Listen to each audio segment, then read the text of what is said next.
后来乡亲啊，继续要甲你讲这个青春期的囡仔，一年若关无到5公分，就要特别注意咯。台中一个小男童12岁时阵，一年敢若关3公分半，毋若比同年龄的囡仔矮一粒头，佮强在咧腹肚痛，是痛到无法度食物件，半年来就瘦10公斤。经过检查，原来是带着克隆氏症，这个小肠是严重来发炎，影响到胃口，嘛造成着营养不良。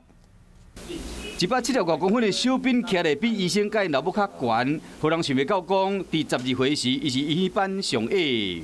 我都要这样子看别人，那别人都长得很高，就跟一个人同班。国中的时候跟他同班，然后国小的时候原本都是这样平的看他，就国中的时候他已经长很高了，我还是差不多的身高。当时的青春期的小斌一年上计大3公分半，较无5公分的平均值，而且逐工腹肚拢有够痛。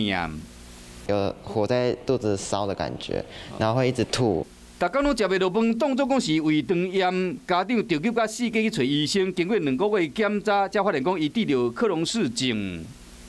小肠里面到处都在溃疡出血，好像到处都在点火一样，所以他就痛不欲生，而且影响到小肠，就会影响他的营养吸收，那就会导致说这个小朋友他就营养不良。医生讲，克隆氏症发病原因目前也无多确定。若是得到这个镜头较恶治，是讲透过药物的控制，这个小斌目前这个肠仔发炎的情形已经有改善啊。提醒乡亲，若是发现青春期的囡仔有长期的腹肚痛，也是一年大较无5公分的情形，一定要带伊去找医生做一个检查。啊，若无，若拖一个久，这个肠仔发炎的情形若愈来愈严重，有可能会破空，也是出血。